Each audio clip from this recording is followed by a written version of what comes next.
Apple baru saja merilis iPhone 17 Pro dengan segala sorotan media, hype global, dan antrian panjang di depan Apple Store dari Tokyo sampai New York.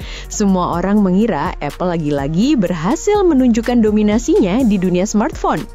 Tapi hanya berselang beberapa hari, muncul satu nama dari China yang langsung bikin geger, Xiaomi 17 Pro. Bukan sekedar peluncuran biasa, tapi momentum ini seakan menjadi awal dari keretakan dominasi iPhone di era modern. Bagaimana tidak, Xiaomi sengaja merilis flagship terbarunya tepat di tanggal 19 September 2025, bertepatan dengan hari pertama penjualan iPhone 17 di China. Strategi yang jelas-jelas provokatif, seperti mengirim pesan, kami siap menantang Apple di markasnya sendiri. Dari bocoran hingga hype media sosial. Beberapa minggu sebelum peluncuran resmi, jagat media sosial sudah diramaikan oleh bocoran desain Xiaomi 17 Pro.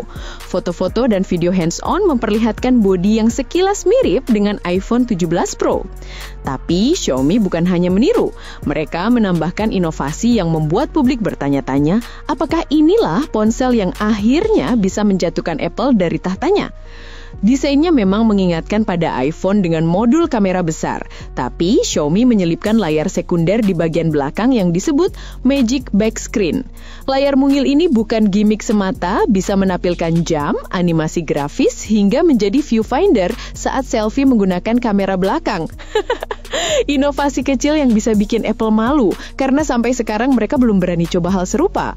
Strategi skip number ala Xiaomi. Menariknya, Xiaomi melewatkan seri 16 dan langsung melompat ke seri 17. Sekilas terlihat sepele, tapi kalau diperhatikan, ini adalah strategi branding. Dengan begitu, seri terbaru Xiaomi terdengar setara dengan iPhone 17, seolah menegaskan bahwa mereka siap bermain di level yang sama. Apple mungkin tidak ambil pusing, tapi langkah ini sukses menanamkan kesan psikologis bahwa Xiaomi bukan lagi pemain mengekor, melainkan pesaing frontal. Performa, Snapdragon baru versus Apple Silicon. Mari bicara teknis. Xiaomi 17 Pro dipersenjatai chipset terbaru Qualcomm yakni Snapdragon 8 Elite Gen 5. Prosesor ini menggunakan 2 inti Oryon Prime yang bisa jalan hingga 4,6 GHz, ditambah RAM 16 GB dan Android 16 berbasis HyperOS 3. Dalam uji Geekbench, Xiaomi 17 Pro Max mencatat skor single core 3.812 poin dan multicore 11.993 poin.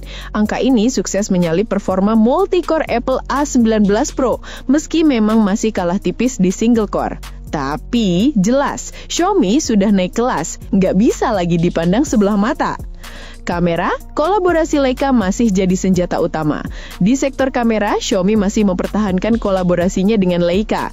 3 sensor 50 megapiksel hadir untuk lensa utama, telefoto, dan ultrawide. Lensa telefoto bahkan mendukung zoom optik 5 kali. Sementara apertur utama, f1,67 menjanjikan hasil foto low light yang lebih konsisten. Jika dibandingkan dengan iPhone 17 Pro yang masih mengandalkan keunggulan software dan sensor buatan Sony, Xiaomi bermain dengan kombinasi hardware gahar plus branding Leica.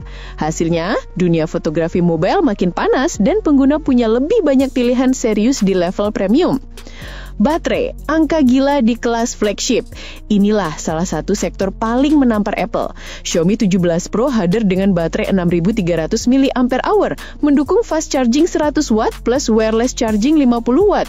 Sementara varian Pro Max dikabarkan membawa baterai 7.500 mAh, angka yang terdengar gila untuk ukuran flagship. Bandingkan dengan iPhone 17 Pro yang masih bertahan di kisaran baterai 3.000-an mAh dengan pengisian sekitar 20 Watt. Apple memang selalu mengandalkan optimalisasi software untuk daya tahan baterai, tapi publik tetap membandingkan angka mentah ini. Dan jujur aja, angka besar selalu lebih seksi di mata konsumen awam. Apple mulai tersandung. Di titik inilah narasi awal kehancuran iPhone mulai relevan. Bukan berarti Apple langsung runtuh begitu saja, tapi Xiaomi 17 Pro berhasil membuka celah kelemahan Apple yang selama ini ditutup rapat dengan branding premium.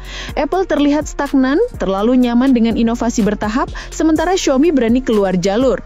Bahkan, Presiden Xiaomi Lu Weibing dengan percaya diri menyebut seri 17 sebagai lompatan terbesar dalam sejarah seri numerik Xiaomi. Ucapannya ini bukan sekadar promosi, tapi sinyal bahwa Xiaomi ingin menggeser persepsi global dari pembuat HP murah menjadi pemain premium sejati. Ekosistem, jurus pamungkas Apple yang mulai rapuh. Satu hal yang membuat Apple masih dominan adalah ekosistemnya, sinkronisasi mulus antara iPhone, MacBook, iPad hingga Apple Watch. Tapi kini dengan HyperOS yang semakin matang, Xiaomi mencoba membangun narasi ekosistem versi mereka. Laptop, tablet hingga mobil listrik mereka mulai terkoneksi dengan sistem yang sama. Ini adalah ancaman nyata. Kalau dulu pengguna iPhone enggan pindah karena takut kehilangan ekosistem, kini perlahan-lahan alasan itu mulai terkikis. Bayangkan saja kalau Xiaomi berhasil mengintegrasikan HyperOS dengan AI Personal Assistant, ekosistem rumah pintar, dan bahkan kendaraan. Maka walled garden Apple tidak lagi seeksklusif dulu. Reaksi pasar antara skeptis dan antusias. Peluncuran Xiaomi 17 Pro di China disambut antusias terutama karena berbarengan dengan penjualan iPhone 17. Media lokal menggambarkan antrian Apple Store yang terpecah karena sebagian konsumen justru penasaran dengan flagship Xiaomi. Begitupun dengan hasil penjualan perdana, Xiaomi 17 Pro berhasil mempersempit ketinggalannya dengan iPhone 17 Pro. Meski begitu, ada juga pihak yang skeptis. Beberapa analis menilai bahwa meskipun Xiaomi unggul di sisi spesifikasi dan harga, Apple masih punya nilai jual tak tergantikan. Brand prestis. Seorang pengguna iPhone tidak hanya membeli perangkat, tapi juga membeli status sosial. iPhone masih bertahan, tapi mulai goyah. Apple jelas tidak akan runtuh hanya karena satu seri Xiaomi. Penjualan iPhone 17 Pro masih melesat di banyak negara, terutama di Amerika Serikat, Jepang, dan Eropa Barat. Tapi di pasar Asia, terutama China dan India, Xiaomi 17 Pro membuka peluang besar untuk menggerus dominasi Apple. Apalagi faktor harga sering menjadi pembeda. Jika iPhone 17 Pro dijual dengan bandrol di atas 20 juta rupiah, Xiaomi bisa menghadirkan spesifikasi sekelas atau bahkan lebih gahar dengan harga belasan juta rupiah. Kombinasi value for money inilah yang bisa jadi batu sandungan Apple. Penutup, awal era baru persaingan?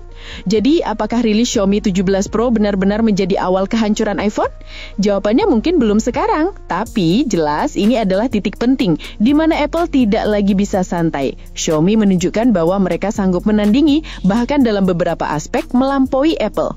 Kalau Apple tetap berpegang pada strategi inovasi kecil setiap tahun, bukan tidak mungkin mereka akan bernasib sama seperti Nokia dulu, pelan-pelan menghilangkan relevansi. Sedangkan Xiaomi dengan agresivitasnya bisa jadi kuda hitam yang mengubah peta kekuatan global. Satu hal yang pasti, bagi kita sebagai konsumen, persaingan ini adalah kabar baik, karena semakin ketat kompetisi, semakin banyak inovasi dan pilihan menarik yang bisa kita nikmati.